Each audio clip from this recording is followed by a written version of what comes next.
விஜய் முதல்ல வீட்டை விட்டு வெளியே வரணும், அவர் வரமாட்டேங்கிறாரு அப்படின்னு. ஒவ்வொரு வாரமும் ஒவ்வொரு மக்கள் சந்திப்பும் உங்க கண்ணு முன்னாடியே நடந்துச்சு. ஒவ்வொரு மாவட்டத்துடைய பிரச்சனைகளை பேசினாங்க. கரூருடைய பிரச்சனை யாரால உருவாக்கப்பட்டதுன்னு உங்களுக்கு தெரியும்.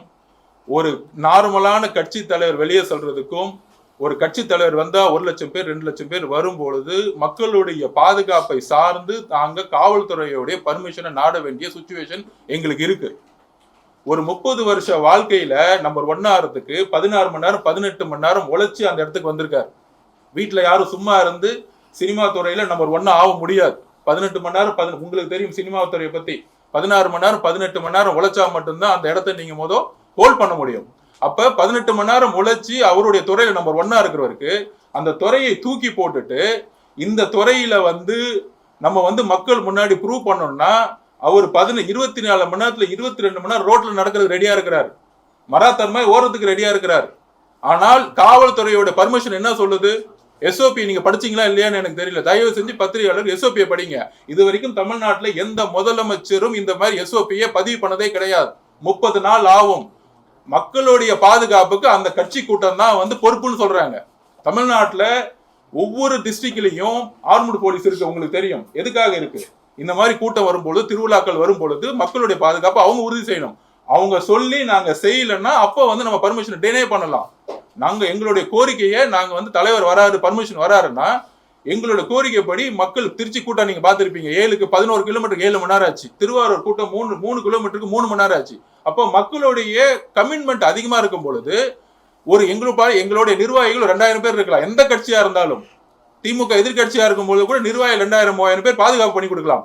ஆனால் காவல்துறை கிட்ட தான் ரோடோடைய கண்ட்ரோல் அவங்க கண்ட்ரோல்ல தான் இருக்கு. எந்த ரோட்ல யாரு வரணும், எதை எப்படி பிளாக் பண்ணணும்னு அவங்க கண்ட்ரோல் இருக்கு. அப்ப 6 கூட்டம் முடியறதுக்குள்ளேயே ஒரு மிகப்பெரிய இழப்பை நாங்க பார்த்துட்டோம்.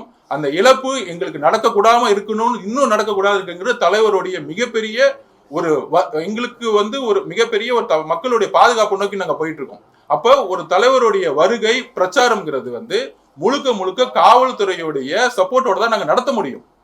அவர் வீட்டுல உட்கார்ந்து என்ன பண்ண போறாரு? அடுத்த 30 வருஷத்துக்கு என்னுடைய வாழ்க்கை 40 வருஷத்துக்கு நான் சாவர வரைக்கும் அரசியல் சொல்லிட்டு வந்துட்டாரு. மலேசியாவிலேயே பார்த்திருப்பீங்க. அப்ப எங்களுடைய பர்மிஷன் நாங்க கேட்கிறோம். இப்ப கூட சேலத்துல கேட்டோம். அவங்க என்ன பர்மிஷன் கொடுத்தாங்க? 5000 பேருக்கு கீழேனா நாங்க உடனே கொடுத்துருவோம். 50000 பேருனா எங்களுக்கு 40 நாள் ஆகும், 30 நாள் ஆகும். 40 நாள் ஆச்சுன்னா நோட்டிபிகேஷன் வந்துடும். நோட்டிபிகேஷன் வந்து அப்புறம் எலெக்ஷன் முடிஞ்சிடும். 40 நாளுக்கு ஒரு கூட்டம் போறதா இருந்தா எலெக்ஷனே முடிஞ்சிடும் எனக்கு. அப்போ அவங்களோட நோக்கம் என்ன? அப்ப அவங்களோட நோக்கம் 4000 பேர் வச்சு கூட்டத்தை நடத்துங்கிறாங்க. நாங்க உடனே பர்மிஷன் கேட்டோம். ஓகே, நாங்க 4000 பேர் வச்சு கூட்டத்தை நடத்திக்கிறோம். அதுக்கான இடத்தை நாங்க ரெடி பண்ணிட்டோம்.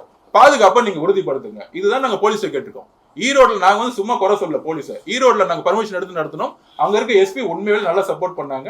கரெக்டான மக்கள் பாதுகாப்பு கொடுத்தாங்க. நாங்க அமைதியா இருந்தோம். ஆனா கரூர்ல அந்த போலீஸ் அப்படி சப்போர்ட் பண்ணல. அதுக்கான என்கொயரி போயிட்டு இருக்கு. கண்டிப்பாக சேலத்திலையும் போலீஸ் பாதுகாப்பு கண்டிப்பாக கொடுக்கும் பொழுது ஒவ்வொரு நாளும் அவர் ரோடு ஃபுல்லாவே நடக்கிறதுக்கு ரெடி. ஆனா மக்களுடைய பாதுகாப்பு காவல்துறை தான். நாங்க பர்மிஷன் இப்ப கூட 10 சிட்டிக்கு நாங்க பர்மிஷன் கேட்டு இன்னையில இருந்து கொடுக்க ஆரம்பிச்சிருக்கோம். காவல்துறை அனுமதி கிடைச்ச உடனே அவருடைய விசிட் ஒவ்வொரு நாளும் இருக்கணுங்கிறது தான் மக்களுடைய எதிர்பார்ப்பு, தலைவருடைய எதிர்பார்ப்பு.